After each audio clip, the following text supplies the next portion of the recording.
रात को करीब 12 बजे युवराज मेहता नाम का एक 27 साल का लड़का गुड़गांव से अपनी जॉब के बाद लेट नाइट अपने घर को आ रहा था। लेकिन कुछ देर बाद ही वो अपने पापा को कॉल करके अपनी ज़िंदगी के बचाने के लिए गुहार लगाता है और कहता है कि पापा मुझे बचा लीजिए। आखिर उसके साथ ऐसा क्या हुआ, आइए बताता हूँ।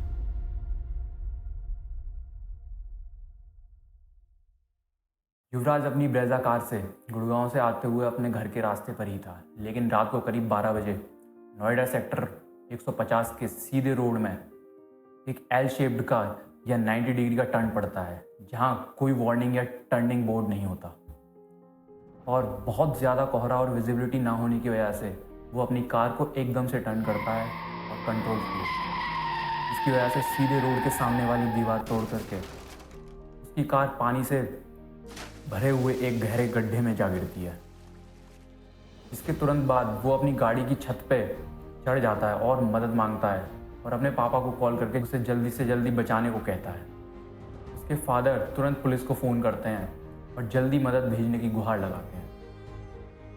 15-20 मिनट बाद उसके फादर भी उधर पहुंच जाते हैं और उसकी चीखने की आवाज़ लगातार सुनते हुए उसके फ़ोन की लाइट भी उन्हें दिख रही थी। तभी करीब 10 से 15 मिनट बाद पुलिस भी मौके पर पहुंच जाती है, लेकिन पुलिस में किसी को स्विमिंग ना आने की वजह से वो लोग भी कुछ नहीं कर पाते।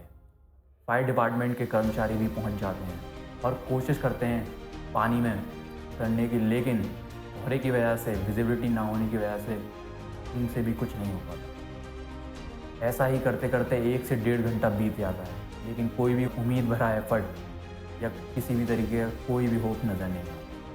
इसके कुछ देर बाद ही भीड़ देख के एक डिलीवरी करने वाला एक 26 साल का लड़का वहाँ पहुँच जाता है। ये सब देखने के बाद वो पुलिस ऑफिसर से पानी में जाने की परमिशन मांगता है। ऑफिसर्स उससे पूछते हैं, क्या तुम्हें स्विमिंग आती है? वो हाँ बोलता है और तुरंत खुद डुबकी लगा देता है। युवराज की आवाज़ और फ़ोन की फ्लैशलाइट को फॉलो करने की कोशिश करता रहता है और करीब 30 मिनट बाद वो उसकी कार तक पहुंचता है, लेकिन तब तक बहुत देर हो जाती है। सोचिए कितनी दुखद होगी ये सिचुएशन, जहां उस लड़के को दिख रहा होगा कि कितने लोग और पुलिस आ चुकी है और फिर भी वो उसे नहीं बचा पा रहे। क्या बीती होगी उस पर। अगर आप वीडियो में देखोगे तो उसकी फ़ोन की फ्लैश की लाइट साफ दिखेगी आपको, लेकिन पुलिस और फायर डिपार्टमेंट टीम में से किसी को स्विमिंग ही नहीं आती। ये सुनना कैसा लगता है? अगर कोई लाइफ जैकेट वगैरह और रोप लेके अच्छे से कोशिश करता तो वो बच सकता था, लेकिन अफसोस इस सब के सब वहाँ तमाशा देखते रह गए उसकी मौत। लेकिन ये कुछ पहली बार नहीं हुआ था। लगभग 2 हफ्ते पहले ही इसी सेम जगह सरियों से भरा ट्रक भी इसमें डूब चुका था, मगर उसके ड्राइवर को सेम इसी डिलीवरी मैन ने टाइम पर आके बचा लिया, लेकिन इस बार वो थोड़ा लेट था। सोचिए, जो नोएडा की डीएम है वो घटना के 4 दिन बाद उसे देखने आती है। ये कितना कैजुअल सिस्टम है। और जब पूछा गया कि अगर ये एक एक्सीडेंट प्रोन एरिया है तो पहले से कोई बैरिकेड्स, लाइट्स या सिग्नल क्यों नहीं लगाए गए, तो सिस्टम के अधिकारी कहते हैं हमको ऐसा कोई आदेश या सूचना नहीं दी गई थी, और अपना अपना पल्ला सब झाड़ते हुए नजर आते हैं। ऐसे सिस्टम से क्या उम्मीद रखोगे जो सिर्फ अपने लिए करता है लेकिन दूसरों की कोई परवाह नहीं।